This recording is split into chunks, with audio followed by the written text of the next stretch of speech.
김윤아 작가의 책 중에 말그릇이라는 책이 있습니다. 우리나라에서 상당히 많이 팔린 베스트셀러 중에 하나인데요. 이 책에서 사람마다 말그릇을 가지고 있다고 설명을 해요. 말을 담는 그릇을 말그릇이라고 표현했습니다. 그래서 어떤 사람은 그 말그릇이 항아리만큼 크대요. 깊고 넓고. 그래서 그 사람의 말그릇에는 사람이 담긴다고 말합니다. 그러나 아주 간장종지처럼 작은 말그릇을 가지고 있는 사람도 있대요. 그래서 아주 가볍고 말이 많고 그리고 말이 바뀌는 사람을 말합니다. 이 책의 내용을 읽으면서 또 오늘 말씀을 묵상하면서 저와 여러분의 말그릇이 정말 깊고 넓은 항아리 그릇처럼 사람이 담길 수 있는, 어떤 사람과 말을 해도 그 사람의 마음과 말이 담기는 그런 사람이면 좋겠다, 그런 생각을 하게 됐습니다. 2025년 우리 사랑하는 성도님들의 말그릇이 큰 그릇 돼서 누구와 말을 해도 그 마음이 편안하고 그 사람을 담아낼 수 있는 그런 사람으로 살아가시길 축복합니다. 말의 중요성과 지혜는 성경이 일관되게 우리에게 가르치시는 진리입니다. 잠언 말씀에 잠언 18장 21절에 이렇게 말씀하시죠. 죽고 사는 것이 혀의 힘에 달렸나니 혀를 쓰기 좋아하는 자는 혀의 열매를 먹으리라. 죽고 사는 것, 그것이 어디에 달려있냐? 혀에 달려있대요. 유진 피터슨 목사님이 이 본문의 말씀을 이렇게 의역을 하셨어요. 말은 죽이기도 하고 살리기도 한다. 말은 독이 되거나 열매가 될 수 있으니 선택은 당신에게 달려있다. 우리가 입 밖으로 내는 말이 독이 될 수 있대요. 그래서 그 독이 사람을 죽이는 거죠. 또 그 말이 좋은 열매가 돼서 사람을 살릴 수도 있다고 말합니다. 우리가 입 밖으로 내는 말, 그 말에 독이 된다면 실제적인 폭력이나 가해가 아니라 할지라도 그것으로 사람을 죽일 수 있다는 거죠.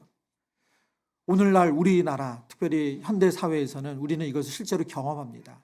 이렇게 말로 사람을 죽이는 것을 인격살인이라고 하잖아요. 말 한마디에 천냥빚을 갚는다는 우리나라 말이 속담이 있습니다. 이것은 말이 사람을 살린다는 뜻이죠. 정혜윤 작가가 쓴 슬픈 세상의 기쁜 말이라는 책이 있는데요. 이 책에서 이 작가는 인터뷰 시장에서 이제 사람들을 인터뷰했던 내용을 기록을 하는데, 여기서 이제 우리 자판으로 떡을 파는 우리 떡가게 주인 아주머니를 만나요. 그래서 그 주인 아주머니가 이야기를 하면서 본인은 아주 이른 나이에 결혼을 해서 이렇게 고생하면서 자녀를 키워왔다는 거예요. 근데 이 시장이 본인에게는 학교고 배움터래요. 여기서 인생의 멘토를 만났다고 이야기해요. 그분이 누구냐? 바로 옆가게 야채 장수 언니래요. 예. 그러면서 본인에게 있었던 이야기를 하나 하시는 거예요. 본인이 너무 자녀들을 보면서 나처럼 살지 않아야 된다. 너희들은 나보다 잘 돼야 된다. 너희들은 정말 빛나야 된다. 그런 마음이 있어가지고 자녀를 그 닥달하는 마음을 가지고 이제 이야기를 하고 있는데, 그 야채 장수 언니가 이 떡가게 우리 사장님에게 그렇게 말을 하더래요. 빛이 안 나도 괜찮아. 빛이 안 나도 괜찮아. 하지만 따뜻해야 해. 빛이 안 나도 괜찮아. 하지만 따뜻해야 해.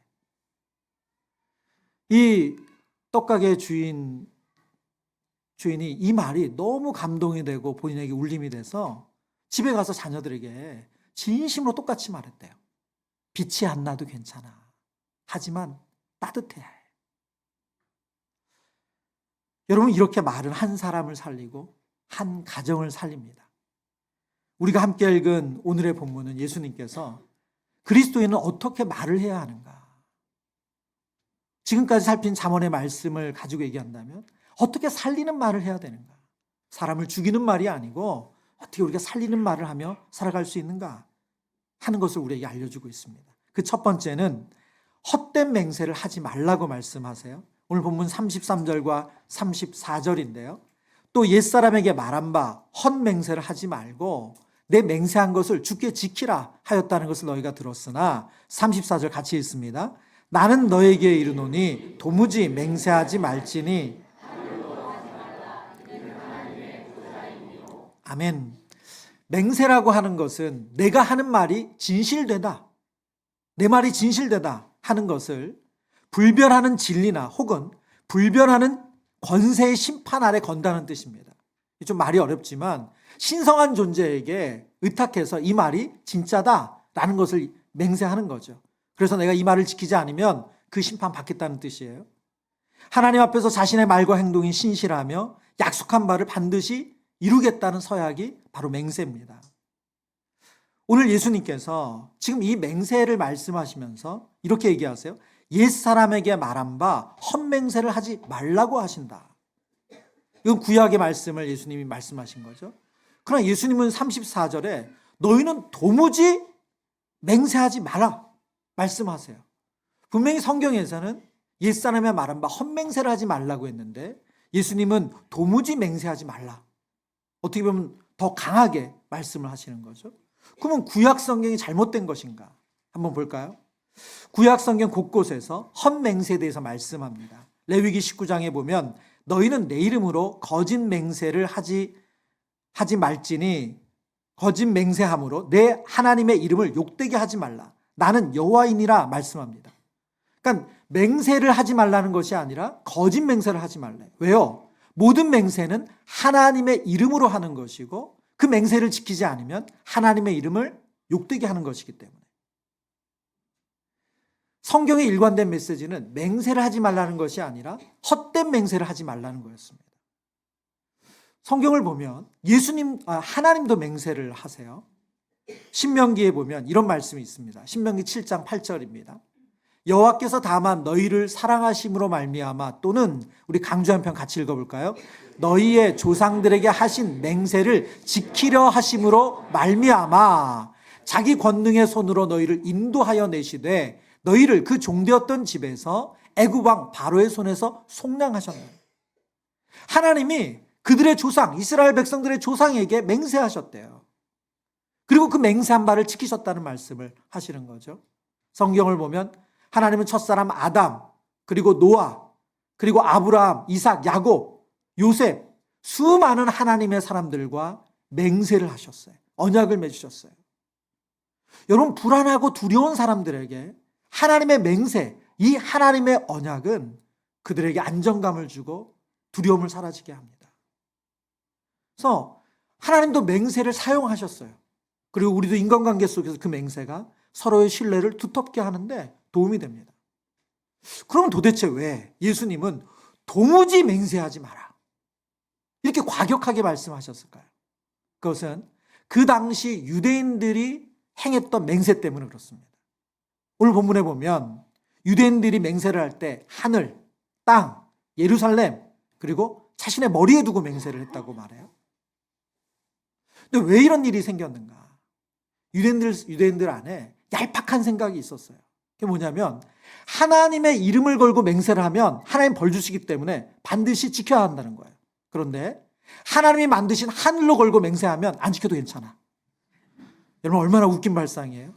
하나님 만드신 땅을 걸고 맹세하면 그것도 안 지켜도 괜찮아. 예루살렘, 심지어 자신의 머리. 그런 식으로 자신들이 편리한 대로 다른 것을 걸고 맹세를 하는 거예요. 그렇기 때문에 나 하늘 걸고 맹세했기 때문에 이거 안 지켜도 벌 안 받아. 땅을 걸고 맹세했기 때문에 이거 안 지켜도 벌 안 받아. 이런 생각을 하면서 맹세를 했다는 거예요. 예수님은 이런 못된 마음을 강하게 책망하시는 거죠. 지키지 못할 말, 지키지 못할 약속이라면 해서는 안 되는 것이죠. 가볍게 말하고 가볍게 약속하는 것은 그리스도인으로서 합당하지 않습니다. 이 땅에 살면서 우리는 맹세와 서약을 해야 되는 일이 있어요. 예를 들어서 여러분이 결혼식장에서 지금 신랑 신부로 서 있어요. 이 여자를 평생토록 사랑하겠는가? 전 맹세 못합니다. 여러분 그런 일이 벌어진다고 생각해 보세요. 얼마나 당황스러워요. 재판장 앞에서 누구나 다 정직하게 지금 말하겠다고 서약을 하죠. 맹세와 서약은 서로에게 신뢰를 주기 위해서 필요할 때도 있어요. 오늘 예수님께서 도무지 맹세하지 말라. 이 말은 어떤 이유로도 맹세하지 말라는 뜻이 아니라 구약에서 가르쳤던 메시지와 똑같습니다. 너희의 말이 진실되라면 굳이 맹세가 필요 없다는 거예요. 그러나 이 본문의 말씀을 문자적으로 해석한 이단들도 있어요. 그래서 국기에 대한 맹세를 하지 않아요. 이 가르침을 문자적으로 해석했기 때문에. 그런 서약을 하지 않습니다. 저희가 최근에 우리 매일 성경으로 이 여호수아서 말씀을 저희가 묵상하고 있는데요. 지난주 여호수아서의 본문 말씀을 보면 맹세에 대한 하나님의 그 가르침과 그 뜻을 순종하는 것이 얼마나 중요한지를 보여주는 성경의 내용이 있습니다. 이스라엘 백성들이 가나안 땅을 정복해 가죠. 여리고성을 정복하고 그 다음에 아이성을 정복합니다. 그리고 여리고성과 아이성을 정복한 이 전쟁의 승리의 이야기가 가나안에 있는 모든 족속들을 두렵게 만들었어요. 그래서 두 가지 반응이 일어납니다. 첫 번째 반응은 사람들이 연합하는 거예요. 연합전선을 펼쳐서 가나안 남부 지역에 있는 족속들이 하나의 군대가 됩니다. 그래서 이스라엘과 대적하는 거예요. 또 다른 반응은 이스라엘과 화친하려는 사람들이 생겨요. 그저 성경에 보면 아주 구체적으로 기브온 족속이라는 이 족속이 이스라엘과 화친을 하기 위해서 이스라엘 속이죠. 어떻게 속입니까? 이렇게 속입니다. 낡고 헤어진 신발, 그리고 옷, 곰팡이 난 떡, 해진 포도주 부대. 실제로는 이스라엘이 살고 지금 머물고 있는 곳과 크게 멀리 떨어지지 않은 곳에 있지만 아주 멀리 온 족속처럼, 가나안 족속이 아닌 것처럼 이스라엘 백성과 여호수아를 속이는 거죠. 그래서 다 헤어진 옷, 다 떨어진 신발, 그리고 낡은 포도주 부대, 그리고 곰팡이가 난 떡, 연극을 하는 거죠. 이 연극이 통했어요. 그래서 여호수아 족장들이 이 기브온 족속은 해치지 않기로 조약을 맺습니다. 그 조약의 내용을 보면 이스라엘이 그들의 주인이 되고 그들이 종이 되는 것 같은 그런 조약이었어요. 조약을 맺어요. 근데 3일이 지나서 이들의 연극, 거짓말이 다 들통이 났어요. 기브온 성읍들이 나타납니다. 하나님의 명령에 따라서 가나안에 있는 모든 성들은 진멸해야 되거든요. 그래서 이스라엘 백성들이 그 기브온 족속의 성들도 진멸하길 원하는데 여호수아와 족장들이 나서서 안 된다고 말해요. 왜요? 하나님의 이름으로 맹세했기 때문에. 속아서 맹세를 한 거지만 하나님의 이름으로 그들과 맹세했기 때문에 그들을 칠 수 없다는 거예요.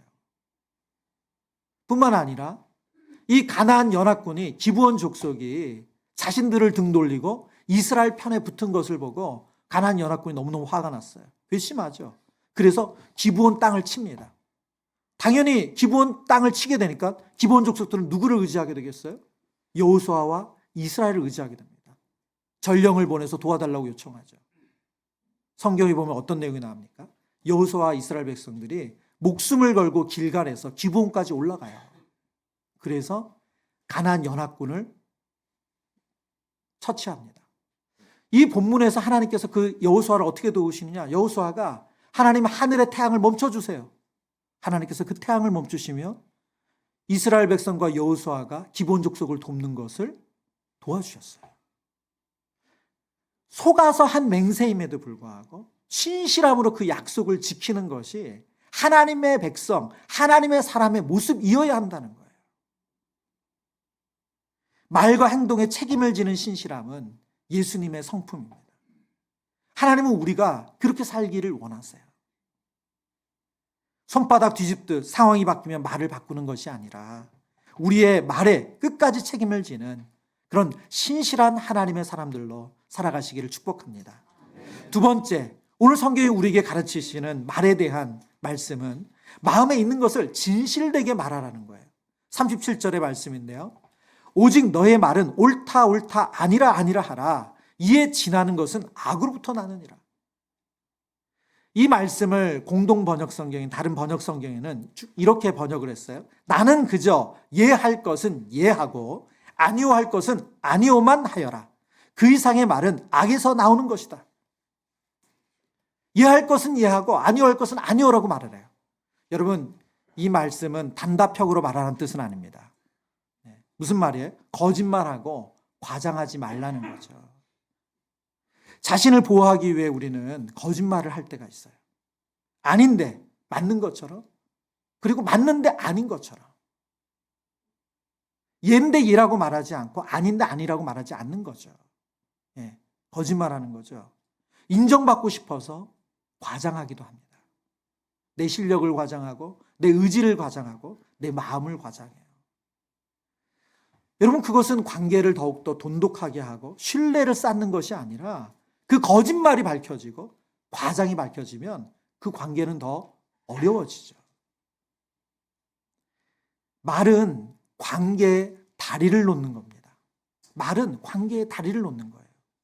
진실된 말은 그 관계를 더 긴밀하게 하고 친밀하게 만드는 다리가 됩니다.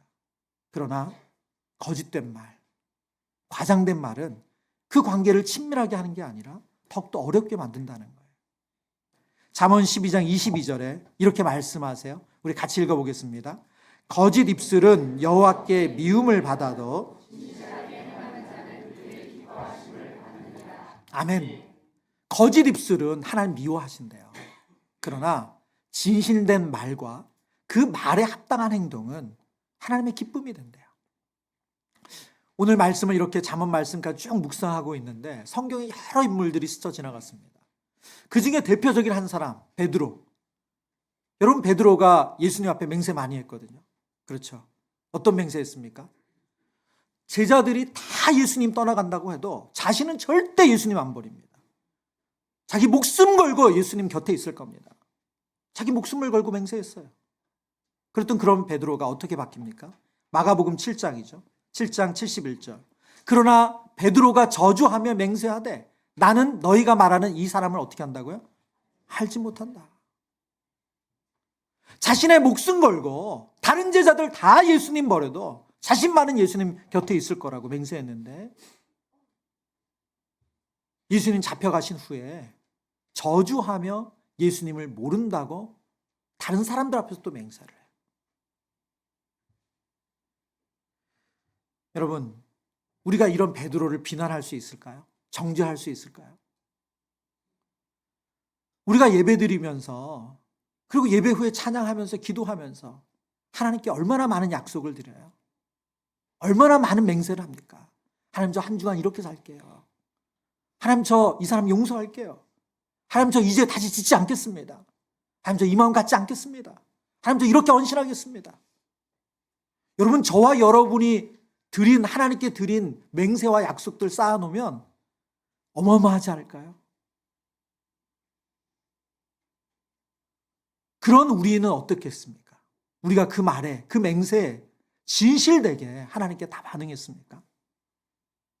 베드로의 저주와 맹세처럼 싸늘하게 예수님을 배신한 우리의 모습이 얼마나 많습니까? 여러분, 그래서 말에 있어서는 겸손할 수밖에 없어요. 누구도 자신 있게 그 말을 다 지킨다 말할 수 없어요.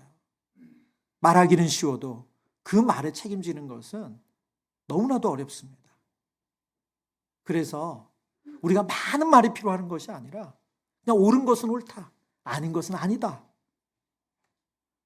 하는 그런 아주 명료하고 단순한 태도가 필요하죠. 청소년기에 제가 한참 은혜를 받을 때 성경을 열심히 읽었거든요. 근데 그때 저에게 너무나도 충격적인 말씀이 있었어요. 제가 바로 오늘의 말씀을 준비하다가 이전에 보았던 그 말씀이 문득 생각이 났어요. 잠언 26편 1절 2절 말씀인데요. 내가 나의 완전함에 행하여 싸우며 흔들리지 아니하고 여호와를 의지하여 싸우니 여호와여 나를 판단하소서. 여호와여 나를 살피시고 시험하사 내 뜻과 내 양심을 단련하소서. 다윗의 시입니다. 저는 이 다윗의 시에서 상당히 충격을 받았어요. 이유는 뭐냐면 하나님 보고 하나님 저를 긍휼히 여겨주세요. 저 사랑해 주세요. 저를 도와주세요가 아니라 저를 어떻게 하라고요? 판단해 달라는 거예요. 자신을 시험하듯 살펴달래요. 그러면 감찰해 달라고 말하는 거거든요. 제 마음 구석구석을 살펴주세요. 이렇게 자신 있게 말하는 거예요. 어린 마음에 이 말씀을 듣는데 너무 충격적이더라고요. 어떻게 감히 하나님 앞에 그런 기도할 수 있을까? 하나님 저를 판단해 주세요. 저를 하나님의 저울에 달아보시고 부족하면 말씀해 주세요. 어떻게 그런 기도를 드릴 수 있을까? 여러분, 이 다윗의 기도를 통해서 우리가 말이 어디서부터 오는지를 알게 됩니다. 바로 말은 마음에서부터 와요. 순전하고 깨끗한 마음에서 순전하고 깨끗한 말이 나옵니다. 결국은 말 그릇은 마음의 그릇이에요. 마음의 그릇이 깨끗하지 않은데 깨끗한 말이 나오지 않아요. 마음의 그릇에 사랑이 없는데 사랑의 말이 나오지 않습니다. 하나님 앞에 제 마음을 살피시고 감찰해 주세요. 그리고 판단해 주세요. 저와 여러분이 그럴 수 있는 하나님 앞에 순전한 마음, 그런 깨끗한 마음 갖기를 소망합니다. 오늘 말씀을 묵상하면서 두 가지의 실제적인 적용을 여러분에게 제안하고 싶어요. 첫 번째는 기도로 마음을 비우고 하나님의 것을 채우는 것입니다. 기도로 마음을 비우고 하나님의 것으로 채우자. 거짓이 난무하는 세상에서 우리의 마음에 쌓인 오염된 생각, 오염된 가치들을 하나님 앞에 내려놓고 하나님의 것으로 채우는 시간이 바로 기도입니다. 여러분, 기도는 하나님과의 대화예요. 여러분, 우리 자신을 객관화하는 거 참 어렵습니다.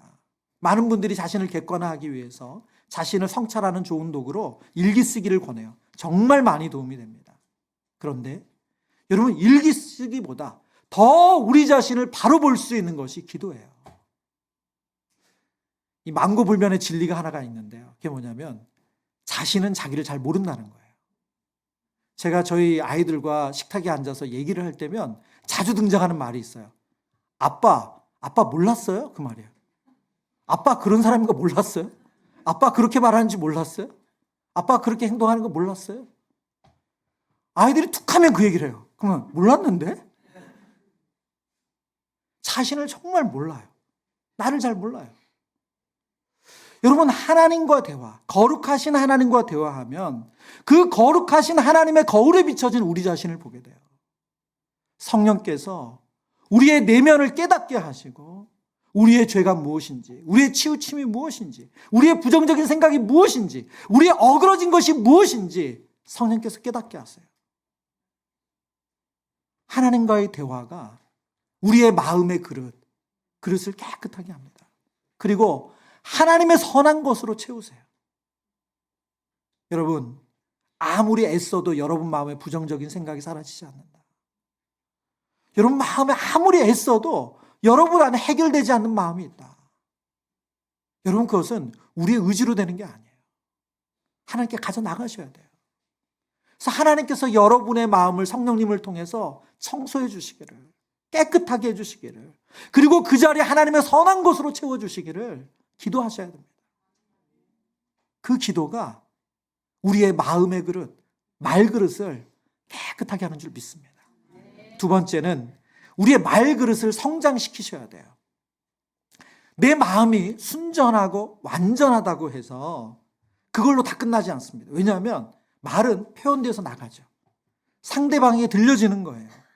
나는 솔직하고 정직한데 그 마음이 좋은 그릇에 담기지 않으면 상대방은 상처를 받습니다. 예를 들어서 지인이 요즘 보니까 운동을 안 해서 살이 찐 것 같아. 옷이 꽉 끼는 것 같아. 그래서 우리가 나는 정직하게 솔직하게 있는 그대로 옷이 낀다. 운동 안 하지 요즘. 여러분, 그 말은 서로에게 전혀 도움이 안 되는 말이에요. 서로의 친밀하게 하는 말이 아니에요. 관계를 돈독하게 하는 말이 아니에요. 무례한 거죠. 그 솔직함은 무례함이에요. 좋은 말그릇에 담아서 그 사람과의 관계에 다리를 놓는 거죠. 그런 지혜가 필요해요. 리더의 말그릇이라는 책이 있는데요. 이 책에서 직장 상사와 부하의 대화를 기록을 했어요. 부하 직원이 이제 푸념하듯 직장 상사에게 이야기를 하는 거예요. 회사 생활이 재미가 없습니다. 상사가 말해요. 즐기려고 회사 다니냐? 여러분, 이러면 어떻게 되죠? 대화 끝. 대화 끝. 다리가 끊겼어. 말의 다리가 끊겼어. 대화가 끝나는 거예요. 그런데 직장 생활이 재미가 없습니다. 그 말에 상사가 이렇게 말을 한다는 거예요. 그래, 재미있게 다닐 수 있으면 더 좋겠네. 그래, 재미있게 다닐 수 있으면 더 좋겠네. 그러면서 이런 설명을 하시더라고요. 욕구를 인정해주는 말을 해주면 관계를 해치지 않고 대화를 이어나갈 수 있다. 욕구를 인정해주는 말을 해주면 관계를 해치지 않고 대화를 이어나갈 수 있대요. 여러분, 말은 관계의 다리를 놓는 것입니다. 그래서 말에 지혜가 있어야 돼요. 좋은 마음을 좋은 그릇에 담아서 표현해야 돼요. 어떤 우리 청소년 강사분이 그런 얘기를 하시더라고요. 우리 청소년기의 부모님들의 특징이 있대요. 맞는 말을 기분 나쁘게 하신대요. 자녀들에게 맞는 말을 기분 나쁘게 하는 그런 능력이 있다고. 청소년 강사시니까 그런 얘기를 하실 수 있는 것 같아요. 여러분, 우리에게 잘못된 언어 습관이 있을 수 있어요. 어떤 분은 부정적인 것을 자꾸 보는 분이 있으세요. 무슨 말을 해도 거기에서 자꾸 부정적인 면을 강조해서 이럴 수도 있어, 저럴 수도 있어, 저러면 안 돼. 계속 그런 말씀 하시는 분이 있어요. 여러분, 그 말이 맞다 하더라도 그런 부정적인 말을 계속하면 대화를 이어갈 수가 없어요. 또 어떤 분은 이중 언어를 쓰시는 분들이 있어요. 앞에서는 그런 말씀을 안 하셨는데 속마음은 달랐던 거죠. 그러면 그 속마음을 끝까지 얘기를 안 하시면 상관이 없는데 다른 데 가서 얘기하고 다니세요. 그러면 어떻게 돼요? 서로의 관계가 돈독해질 수가 없죠. 서로의 마음을 알 수가 없어요. 오해하고 또 서로 불편한 마음을 갖게 되죠. 듣기보다 자신의 말에만 집중하는 분들도 있어요. 그래서 무슨 모임을 하면 한 분이 이야기를 독점하는 분이 있어요. 그래서 이야기를 할 틈을 찾지를 못해. 여러분, 이것도 건강한 언어 습관이 아니죠. 잠언에 우리가 서두에 읽었던 말씀이 있습니다. 한 번 더 같이 읽어보겠습니다. 죽고 사는 것이 혀의 힘에 달렸나니 혀를 쓰는 네, 여러분, 말은 사람을 살리기도 하고 죽이기도 합니다. 말그릇을 우리가 키워야 합니다. 사람을 담을 수 있는 말그릇, 마음의 그릇을 키워서 어떤 분과 이야기해도 마음이 불편하지 않고 그분에게 하나님의 사랑을 전할 수 있는 저와 여러분 되기를 축원합니다. 그러기 위해서 우리의 힘, 우리의 의지로 되는 게 아니기 때문에 하나님 앞에 나아가 하나님과 대화하시며 우리 안에 있는 부정적인 모든 말을 하나님 씻어주시고 하나님의 선한 것으로 채워주시는 은혜를 경험하시기를 축복합니다.